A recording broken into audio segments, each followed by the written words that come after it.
हाँ, तो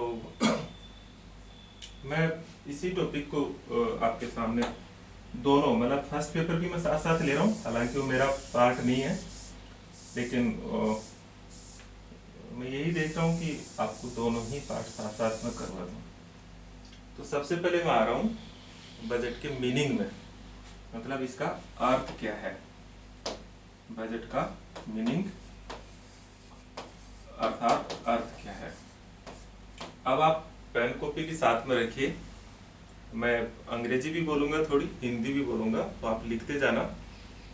तो बजट शब्द जो है वो फ्रेंच भाषा का, कौन सी लैंग्वेज, फ्रेंच भाषा का बुगेट शब्द से बना है। फ्रेंच भाषा का जो वर्ड है वो था बुगेट, और इसका जो मतलब होता है, इस बुगेट का जो शाब्दिक अर्थ होता है वो शाब्दिक अर्थ होता है लेदर बैग। हिंदी में हम इसे कहेंगे चमड़े का थैला। अंग्रेजी वाले स्टूडेंट लिखेंगे इसको लेदर बैग। तो बजट जो है वो, अब मैं जो स्टूडेंट जुड़ चुके हैं वो जुड़ चुके हैं, अब मैं नहीं जोड़ूंगा और स्टूडेंट्स को, है ना। तो बजट है वो, एक चीज मैं आपसे थोड़ा सा संशोधन चाह रहा था कि हो सकता है कि इसमें स्टूडेंट की अब आवाज आ रही है कि एक बार मुझे। Yes sir. अच्छा, यहाँ पे ये प्रॉब्लम हो गई है ना।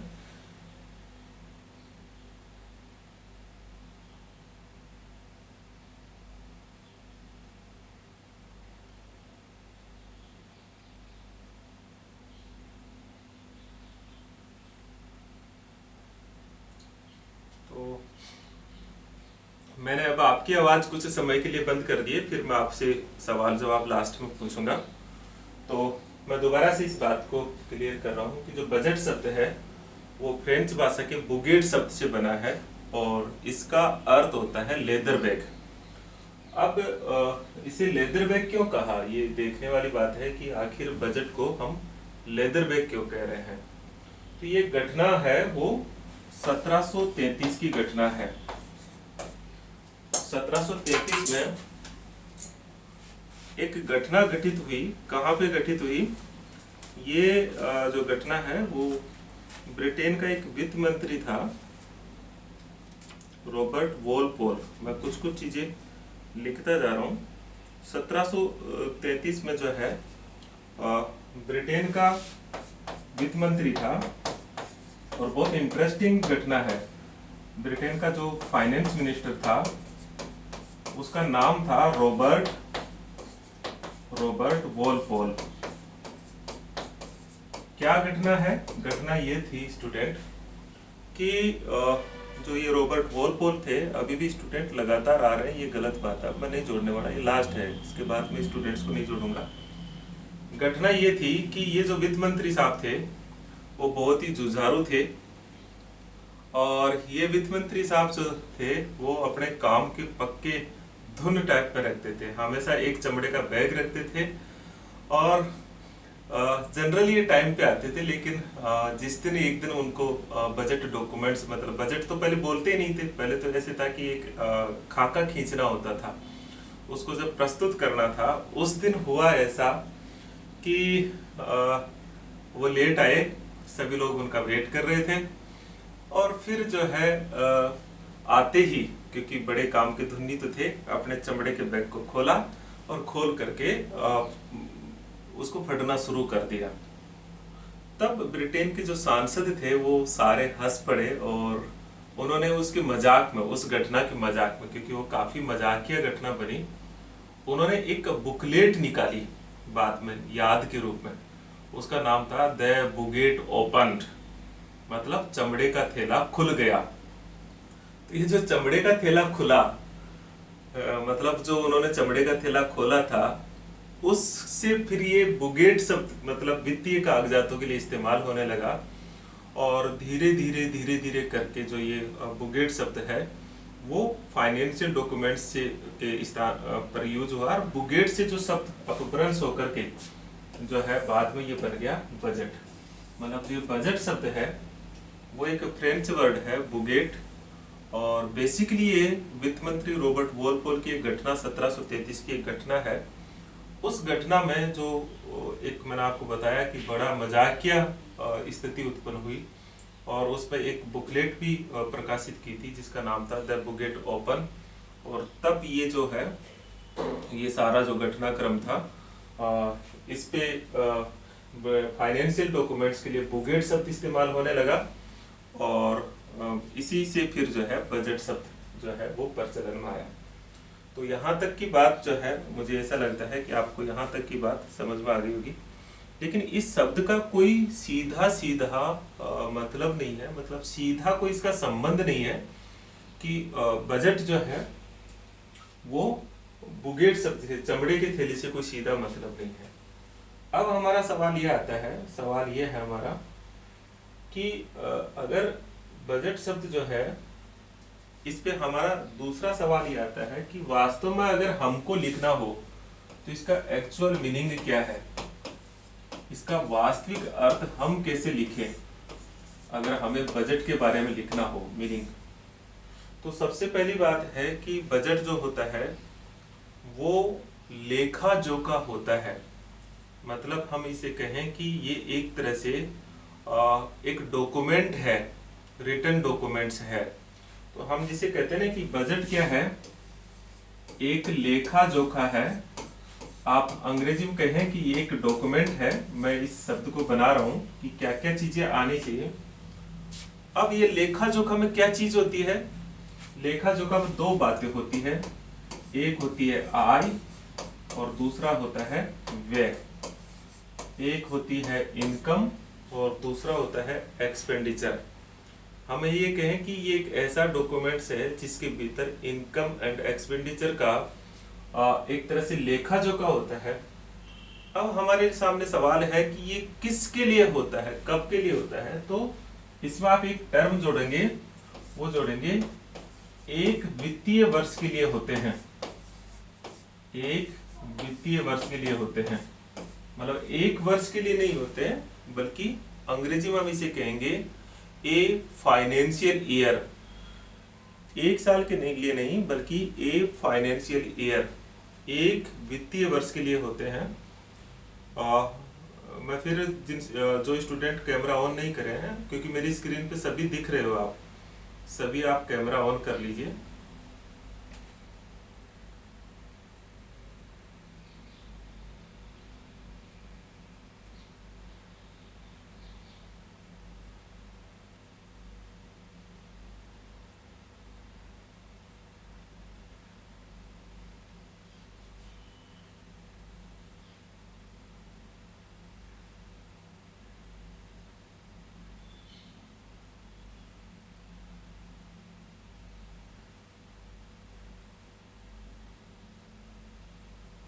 अन्य स्टूडेंट भी मैं नाम बोलूँ ये ठीक नहीं रहेगा। मैं चाह रहा हूँ कि डेली की हैबिट में आए। आज एक ट्रायल क्लास के रूप में ही ज़्यादा है। फिर हम तो अभी भी किरण तो है, मैं अभी आपको बता देता हूँ। कनिका यादव आप जो है, कनिका यादव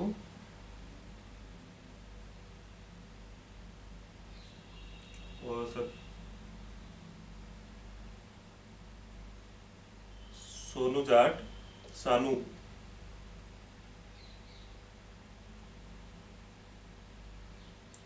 और तो सभी स्टूडेंट जो है, सारे स्टूडेंट, मैं नहीं तो फिर क्या होगा, देखिए मैं लेफ्ट करूंगा तो सभी कैमरा ऑन कर लीजिए। तो मैंने अभी तक जो बताया कि एक डॉक्यूमेंट्स होता है इनकम और एक्सपेंडिचर का, और एक फाइनेंशियल ईयर के लिए होता है। अब सवाल उठता है कि ये फाइनेंशियल ईयर कब का है। तो आपको ये भी हो कि ये फाइनेंशियल ईयर पीछे का नहीं होता बल्कि ये फाइनेंशियल ईयर कौन सा होता है, आगामी। मतलब जो आने वाला जो फाइनेंशियल ईयर है वो होगा, जो फ्यूचर का। बजट पास्ट के लिए नहीं बनता। और किसके लिए होता है, तो जनरली ये जो टर्म यूज करते हैं वैसे किसी भी संगठन का होता है, लेकिन हम जो टर्म यूज करेंगे वो सरकार के लिए यूज करेंगे। अब आप इन सारे शब्दों को मिलाओ और बजट फिर एक बेस्ट जो है, आप अपने एक डेफिनेशन क्रिएट करो कि बजट क्या है। तो हमारा सारे शब्दों को मिलाने से पहले मैं हिंदी में बता रहा हूँ, फिर अंग्रेजी में बता रहा हूँ कि बजट सरकार के एक वित्तीय वर्ष का आय और व्यय का लेखा जोखा है। लेकिन अभी भी इसमें एक चीज की कमी रह गई। कमी ये रह गई कि ये जो आय और व्यय होती है वो भविष्य के लिए होती है, इसलिए ये हमेशा अनुमानित रहती है। मतलब ये पक्के तौर पर पक्की नहीं हो सकती, ये एस्टिमेटेड होती है हमेशा। तो अब फिर हम हमारी डेफिनेशन को सारे शब्दों को मिलाएंगे और सारे शब्दों को मिलाने के पश्चात दोबारा से हम हमारे डेफिनेशन में आएंगे। और हमारी एक बेस्ट डेफिनेशन क्या क्रिएट हुई कि बजट जो है वो किसी सरकार की अनुमानित आय और व्यय का एक वित्तीय वर्ष का लेखा जोखा है। लेकिन फिर अब एक शब्द छोड़ दिया, वो क्या है? आगामी। तो अब हम फिर दोबारा से सारे शब्दों को एक साथ मिलाते हैं और हम एक बेस्ट, जैसे हमसे कोई पूछे तो हम दो तरह से इसका जवाब दे सकते हैं। अगर हमको एक ही लाइन में इसका जवाब देना है तो हम जवाब देंगे कि बजट किसी सरकार के आगामी वित्तीय वर्ष के अनुमानित आय और व्यय का लेखा जोखा है। अब देखिए सारे शब्दों को हमने मिला दिया तो हमारी एक बेस्ट डेफिनेशन आ गई। अब इसे अंग्रेजी में लिखे तो कैसे लिखेंगे कि budget is a documents in which estimate income and expenditure of a financial year. Budget is a documents which have estimate income and expenditure of a financial year। अब आप देखिए कि फिर इसे अगर आप टुकड़ों में बांटना चाहें, कि आपको कोई पूछे कि नहीं हमें इसे टुकड़ों में तोड़ करके बताइए, तो फिर आप बताइए कि बजट एक वित्तीय वर्ष, बजट जो है आय और व्यय का लेखा जोखा होता है। नंबर 1 पॉइंट बताएंगे। नंबर दूसरा पॉइंट आप बताएंगे यह सदैव अनुमानित होता है। नंबर तीसरा बताएंगे यह एक वित्तीय वर्ष के लिए होता है। नंबर चौथा पॉइंट बताएंगे कि यह सदैव भविष्य के लिए होता है, वर्तमान और भूतकाल के लिए नहीं होता। और नंबर 5वां पॉइंट बताएंगे कि इस टर्म का प्रयोग प्राय सरकारों के आय और व्यय के लिए किया जाता है। तो अभी तक मैंने सिर्फ मीनिंग ऑफ बजट बताया, तो इसके दो तरह से मैंने आपको समझाने का प्रयास किया है। पहला मैंने आपको समझाया है वो है कि इसका शब्द का अर्थ क्या है, और दूसरा मैंने आपको बताया है कि इसका एक्चुअल अर्थ क्या है, नहीं है, इसका रियल मीनिंग क्या है। तो अब मैं जो है आपको एक बार के लिए ओपन करता हूं और आपसे कोई आपका सवाल हो तो यहाँ से आप मुझे पूछ सकते हैं कि आपका कोई सवाल है। तो अब आपकी आवाज़ मेरे पास में आ जाएगी, शायद आप रख सकते हैं। केवल मीनिंग, मैंने अभी तक जो बात की है वो केवल मीनिंग तक की है।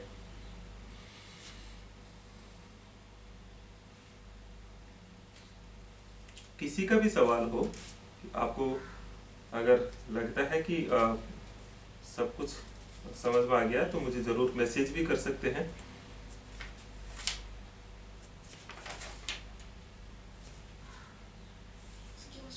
हाँ सर, जो बजट वाला चैप्टर फर्स्ट बुक में है और ये जो सेकंड बुक वाला चैप्टर है, ये दोनों सेम है, इनमें थोड़े बहुत डिफरेंसेस हैं? दोनों में डिफरेंस है ना बेटा।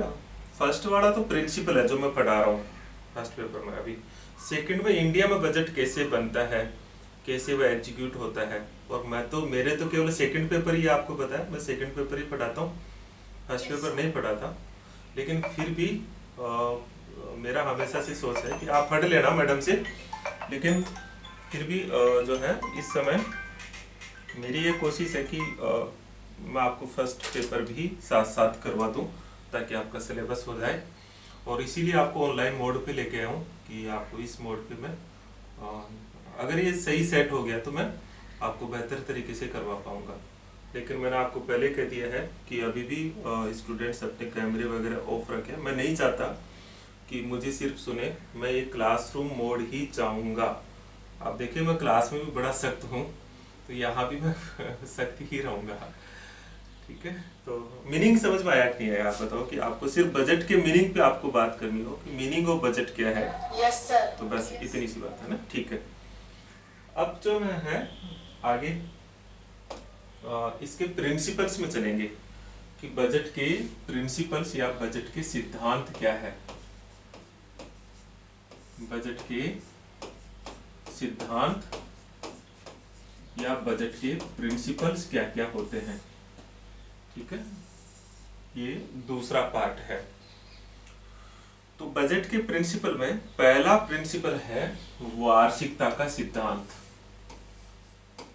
ये बहुत इजी है, मतलब बहुत सारी चीजें तो आपको यहीं से क्लियर हो जाएगी। पहला प्रिंसिपल है वार्षिकता का सिद्धांत। अंग्रेजी में हम इसे कहेंगे प्रिंसिपल ऑफ एनुअलिटी, है ना। प्रिंसिपल ऑफ एनुअलिटी, वार्षिकता का सिद्धांत। ठीक है, इसका मतलब क्या है। अब आप देखिए कि इसका मतलब क्या है। इसका मतलब है कि बजट जो है, इसके भीतर आप लिखेंगे कि बजट केवल एक वित्तीय वर्ष के लिए होता है। बजट जो है, budget should be A annual financial year. Budget को एक वित्तीय वर्ष के लिए होना चाहिए। फिर आप इसमें दो स्पष्टीकरण देंगे साथ साथ में कि अगर एक साल से कम का बजट होता है तो ये समयावधि बहुत कम होती है, लगभग 6-7 महीने तो बजट बनाने में चले जाते हैं, इसलिए ये ठीक नहीं है। और अगर इसकी अवधि 5 साल, 10 साल या 3 साल होती है तो फिर ऐसे अनुमान लगाना बहुत मुश्किल होता है और फिर उस लेखे जोखे का कोई मतलब नहीं रह जाता है। तो आप इसे दो तरह से समझाएंगे कि बजट को एक साल से छोटा हो तो वह गलत क्यों है, और अगर एक साल से ज्यादा बड़ा हो तो वह भी ठीक नहीं है। तो budget should be A annual, budget को एक साल के लिए ही होना चाहिए। ये एक बजट का प्रिंसिपल है कि एक अच्छा बजट कैसे हो। तो मैंने पहला प्रिंसिपल बताया कि बजट शुड बी एनुअल। मुझे लगता है बताइएगा कि ये क्यों एक प्रिंसिपल है, क्या आप इसे समझ पा रहे हैं।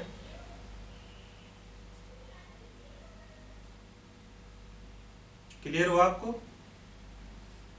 बजट एनुअल क्यों होना चाहिए, राइट।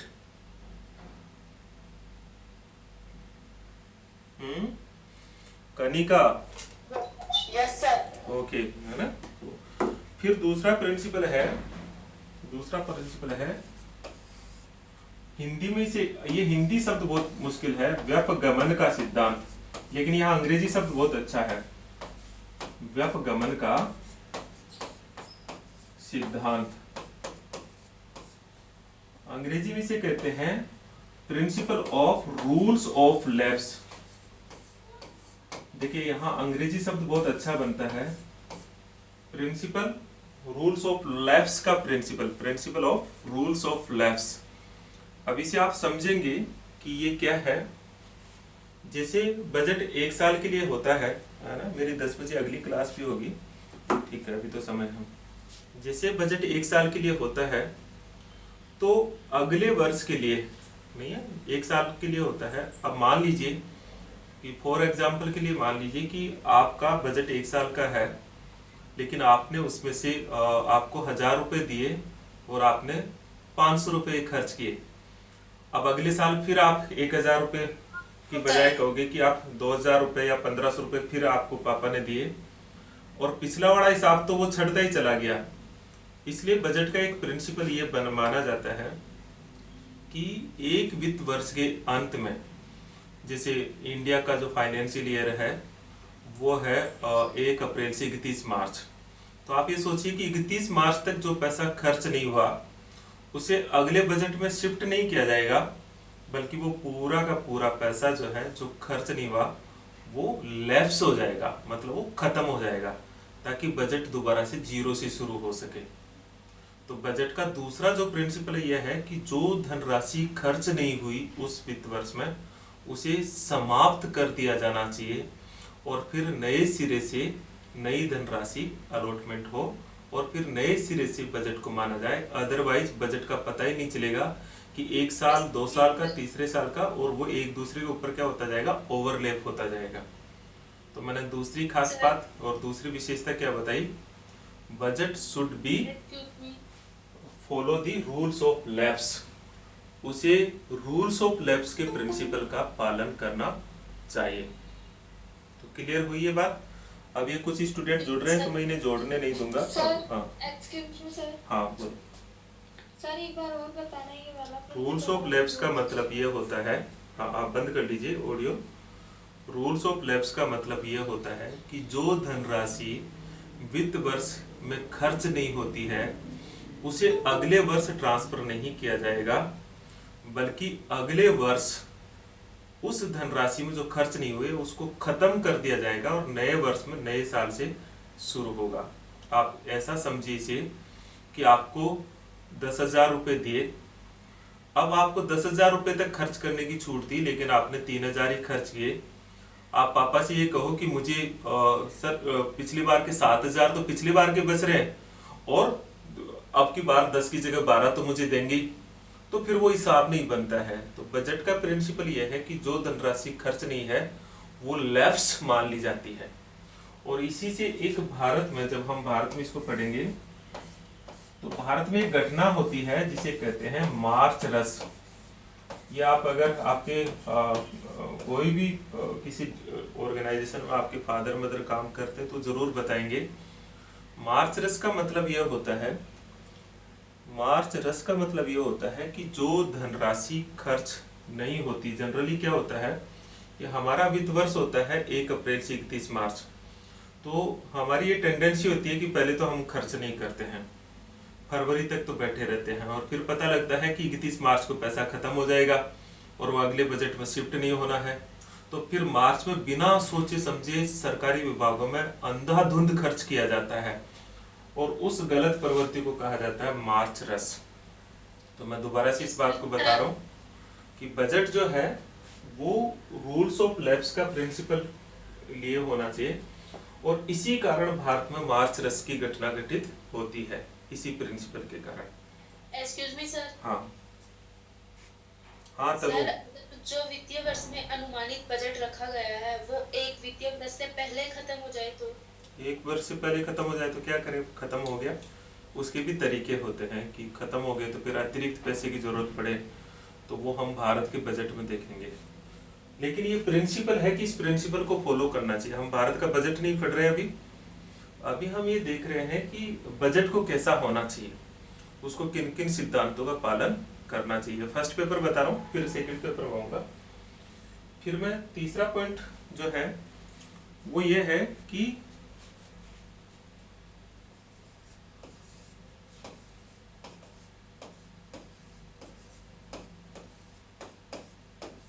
तीसरा प्रिंसिपल है वो है संतुलित बजट, अंग्रेजी में से कहते हैं बैलेंस बजट।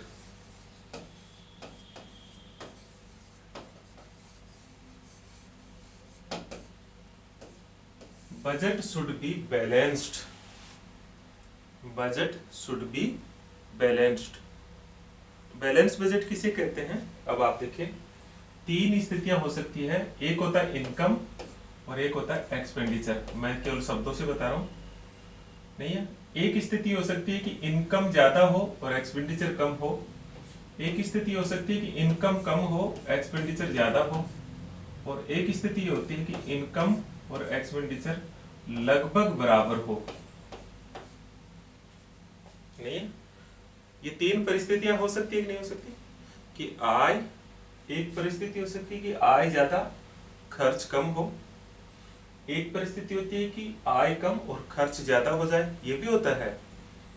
एक परिस्थिति होती है कि आय और खर्च, अनुमानित आय और अनुमानित खर्च लगभग बराबर हो। आपको ध्यान देना चाहिए कि बजट के अंदर आय शब्द के स्थान पर और व्यय के स्थान पर हमेशा क्या शब्द जोड़ना पड़ेगा आपको, एस्टिमेट, अनुमानित आय और अनुमानित खर्च, क्योंकि बजट तो भविष्य के लिए होता है, हमको थोड़ी पता है। तो ये 3 परिस्थितियां होती है। जो पहली परिस्थिति है कि जहां एस्टिमेट इनकम एक्सपेंडिचर से ज्यादा हो, इसे हम कहते हैं सरप्लस बजट, इसे हम कहते हैं सरप्लस बजट। ध्यान दीजिए, हिंदी में इसे कहते हैं आधि के बजट। आधि के, अंग्रेजी शब्द ज्यादा अच्छे से समझ में आ रहा है तो अंग्रेजी लिख लिया करो, आधि के बजट। दूसरी स्थिति ये बनती है कि इनकम कम और खर्च ज्यादा हो, इसे कहते हैं घाटे का बजट, और अंग्रेजी में इसे कहते हैं डेफिसिट बजट। ये बहुत इंपॉर्टेंट है, जो आगे चल के कई बार एग्जाम्स में, अच्छी एग्जाम्स जब आप नेट वगैरह की देंगे तो आपको समझ में आएगा ये बात। इसे कहते हैं घाटे का बजट, इसे कहते हैं घाटे का बजट। और तीसरी स्थिति है कि इनकम और एक्सपेंडिचर लगभग बराबर हो, इसे कहते हैं बैलेंस्ड बजट। तो एस्टिमेट इनकम और एस्टिमेट एक्सपेंडिचर के आधार पर बजट को 3 भागों में बांट सकते हैं। First is surplus budget, second is deficit budget and third is balanced budget. अब बजट का प्रिंसिपल क्या कहता है कि budget should be balanced. Budget को कैसा होना चाहिए? बैलेंस्ड होना चाहिए। और इसका मतलब क्या है कि अनुमानित आय और अनुमानित खर्च क्या होना चाहिए? बराबर होना चाहिए। तो बजट का तीसरा प्रिंसिपल है कि बजट को संतुलित होना चाहिए, क्योंकि जो सरप्लस बजट है ये तो बिल्कुल भी अच्छा नहीं माना गया है, कभी भी अच्छा नहीं मानते हैं इसको। घाटे का बजट कुछ परिस्थितियों में बहुत अच्छा होता है। किन परिस्थितियों में होता है वो आगे की बात होगी। सबसे बेहतरीन चीज होती है कि बजट को लगभग जितनी हमारी अनुमानित आय होने की संभावना हो, लगभग उतना ही हमको खर्च रखना चाहिए, उतना ही खर्च दिखाना चाहिए। तो ये मेरा तीसरा प्रिंसिपल मैंने आपको बताया। आप मुझे फिर बताएंगे कि क्या आपको ये समझ में आ गया? Yes sir. ठीक है। अब जो है फिर कुछ छोटे छोटे प्रिंसिपल है कि बजट निर्माण का दायित्व, बजट निर्माण का दायित्व ये एक लाइन के हैं, कार्यपालिका का हो,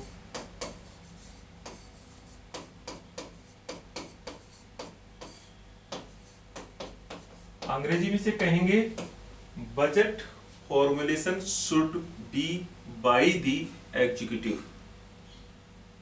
मतलब बजट सरकार का जो कार्यपालिका है, मंत्री परिषद कहते हैं या मंत्रालय कहते हैं, वो बनाए। और इसके आगे की बात है कि बजट का अनुमोदन जो है, बजट का अनुमोदन जो है वो विधायिका द्वारा हो।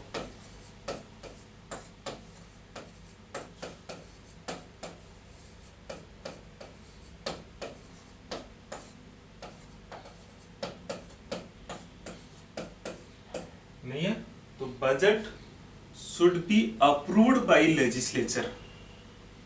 तो निर्माण तो हमेशा कार्यपालिका को करना चाहिए और इसका अप्रूवल जो है वो विधायिका को हो, मतलब वो पारित विधायिका से होना चाहिए।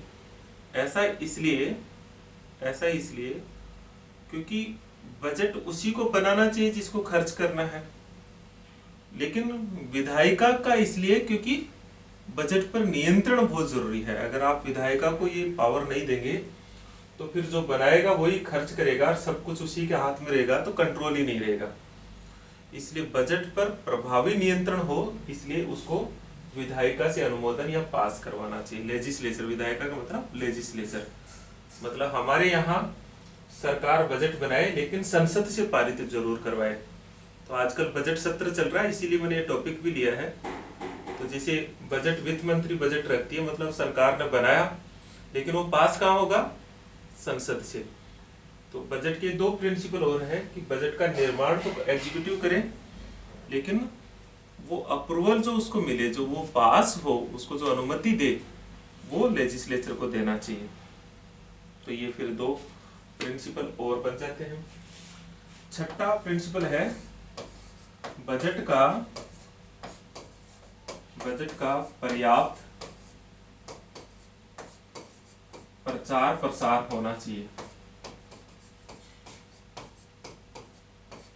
बजट का जो है वो पर्याप्त स्तर तक प्रचार प्रसार हो, क्योंकि अगर बजट बनाया और लोगों को पता ही नहीं चला तो फिर उसमें सहभागिता नहीं होगी। सातवां प्रिंसिपल ये कहता है, सातवां प्रिंसिपल ये कहता है, सातवां प्रिंसिपल ये कहता है कि बजट जो है एकल होना चाहिए, बजट एकल होना चाहिए। अब आप इस बात से थोड़ा सा समझिए, एकल का मतलब है कि बजट को हमेशा सिंगल होना चाहिए, बजट शुड बी सिंगल। तो बजट कैसे होते हैं मैं आपको बताता हूँ। बजट बहुल भी बजट होते हैं, जो बहुल बजट होते हैं, मल्टीपल बजट होते हैं, जैसे फ्रांस में होते हैं मल्टीपल बजट। बहुल बजट होते हैं कि हर विभाग का अलग अलग विभाग जो है उनका अलग अलग बजट होगा, अलग अलग जो विभाग होंगे उनके अलग अलग बजट होंगे। एक बजट का मतलब होता है कि सभी विभागों का या सभी मंत्रालयों का, विभाग भी कह सकते हैं या सभी मंत्रालय भी कह सकते हैं, सभी मंत्रालयों का एक ही बजट हो। ठीक है। और आपको पता है थोड़े दिन पहले भारत में पूर्व में कब 2015 से पहले द्विबजटीय व्यवस्था थी, दो बजट थे। आपको पता है दो बजट कौन से थे? एक बजट को हम कहते हैं सामान्य बजट। कोई मुझे बताएगा कि दूसरा बजट क्या होता था जिसे बंद कर दिया और अब एक ही बजट होने लगा? पहले हमारे यहाँ दो बजटीय व्यवस्था थी, इसे खत्म कर दिया अभी 2016 के अंदर। पहले जो एक बजट और होता था उसका नाम क्या था? आप बहुत सारी चीजें जो है आप देखे नहीं हो, पहले था रेल बजट अलग आता था। तो बजट कौन सा बेहतर हो? जो सिंगल हो, जैसे अब सिंगल ही है हमारे यहाँ बजट। अगर मल्टीपल बजट होता है तो उसमें दिक्कत क्या होती है? उसमें दिक्कत ये होती है कि पूरे देश की एक तस्वीर सामने नहीं आती है। भारत में 1921 में ये द्विबजटीय व्यवस्था शुरू की थी, लेकिन बाद में इसे खत्म कर दिया। 2016 में ही किया, फिर भी चेक करना नेट पे, तो इसे फिर समाप्त कर दिया। तो budget should be a single, ये भी बजट का एक प्रिंसिपल है। ठीक है। फिर बजट में ये हो गया कि बजट को एकल होना चाहिए। फिर एक और प्रिंसिपल है कि 7 हो गया, 8वां पॉइंट, बजट लचीला होना चाहिए। बजट लचीला, लचीला को कहते हैं कि फ्लेक्सिबल।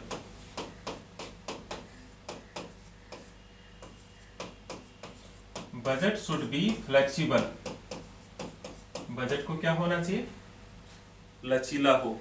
लचीले का मतलब क्या होता है कि अगर जरूरत पड़ी, जैसे अभी किसी ने पूछा था कि अगर पैसा कम पड़ गया तो बीच में थोड़ा बढ़ा भी सकते हैं। मतलब रिजिड तो यह है कि नहीं जो है वो है, उसमें कोई बदलाव नहीं हो सकता। और लचीले का मतलब होता है कि आवश्यकता होने पर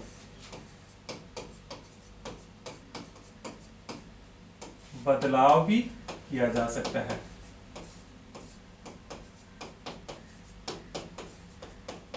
अगर जरूरत पड़ जाए तो उसमें एस्टिमेट जो इनकम और खर्च है उसमें कुछ कटौती या बढ़ोतरी भी हो सकती है। और एक लचीले का मतलब होता है कि इसका दूसरा जो मतलब होता है कि एक मद से दूसरे मद में भी हम पैसा ट्रांसफर करने की थोड़ी छूट होनी चाहिए। मतलब इसे कहते हैं कि एक बहुत ही टेक्निकल टर्म होती है पुनर्विनियोग। अंग्रेजी में कहते हैं इसको रीएप्रोप्रिएशन। रीएप्रोप्रिएशन का मतलब यह होता है स्टूडेंट कि एक मद से दूसरी मद, मतलब एक बड़ी मद है, जैसे शिक्षा एक मद है, शिक्षा पर हमने, जैसे फॉर एग्जांपल, मैं आपको फॉर एग्जांपल बता रहा हूँ, जैसे मान लीजिए कि शिक्षा पे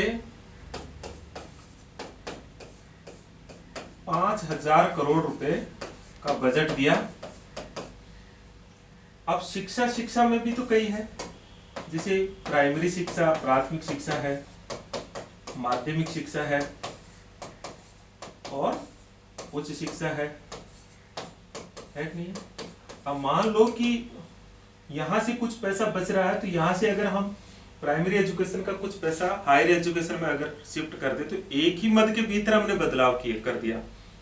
तो बजट इतना हार्ड नहीं है, बल्कि जरूरत पड़ने पे उन पे आपस में कुछ संशोधन भी करना चाहिए। इसे कहते हैं कि budget should be flexible, budget को लचीला होना चाहिए। ये 8वां प्रिंसिपल है। फिर एक और बजट के बारे में है कि एक और हम है कि 9वां प्रिंसिपल है कि बजट में जन भागीदारी होनी चाहिए। लोगों से पूछना चाहिए, पीपुल पार्टिसिपेशन। जन भागीदारी का मतलब होता है पीपुल पार्टिसिपेशन हो, लोगों से पूछते रहना चाहिए कि आपसे, आप जब बजट का बना निर्माण हो तो जिस वर्ग के लिए बजट बनाया जा रहा है उनसे सलाह मशविरा हो, और एक तरह से बजट के क्रियान्वयन में, बजट के मूल्यांकन में लोगों का फीडबैक भी लेना चाहिए। तो ये भी एक प्रिंसिपल है। एक प्रिंसिपल ये भी है कि बजट का जो अनुमान है वो सटीक होना चाहिए। अंग्रेजी में हम इसे कहेंगे कि budget estimate should be reliable, है ना? मतलब वो उनमें विश्वसनीयता हो। जैसे हमने ये कह दिया कि भाई हमारे एजुकेशन में जो खर्च होगा वो 20,000 करोड़ रुपए, खर्च हुआ हमारा 1,500 करोड़, या हम ये कह दें कि हमने कहा कि 2,000 करोड़ रुपए खर्च होगा और फिर खर्च हो गया 20,000 करोड़, तो आपका अनुमान ही सटीक नहीं है। तो बजट का जो एस्टिमेट है वो सटीक होना चाहिए, वो फिक्स होना चाहिए, वो रिलायबल होना चाहिए, वो विश्वसनीय होना चाहिए। तो ये बजट के प्रिंसिपल है, ठीक है? ये बजट के प्रिंसिपल है। तो मैंने अभी 2 चीजों पे डिस्कशन किया, meaning of budget and principle of budget, और ये फर्स्ट पेपर है। मेरे वाला पेपर तो मैं बाद में लेऊंगा, ये मैंने फर्स्ट पेपर है। आप बुक उठाइएगा, और मैंने आपको सबको बता रखा है कि ये टॉपिक तो नहीं है, लेकिन मैंने इससे पहले जो टॉपिक कंट्रोल पढ़ाया, कार्मिक प्रशासन पढ़ा रहा हूँ सेकेंड ईयर, मेरी जो बुक है ना, मैंने आपको बता रखी है, वो सभी लोग लेके आ जाइए, हिंदी में भी और अंग्रेजी में भी है ना? वो कल मैं आपको इधर ही पढ़ी होगी, लेकिन आपको बता दूंगा मैं जो। अब जो है क्वेश्चंस आंसर्स के लिए आपको है कि आपको कुछ भी चीज़ें, क्योंकि मेरी नेक्स्ट क्लास भी होगी, टाइम हो गया है, तो मैं बस 2 ही मिनट और आपको दूंगा, फिर मैं नेक्स्ट क्लास के लिए जो है स्टूडेंट्स को इनवाइट करूँगा।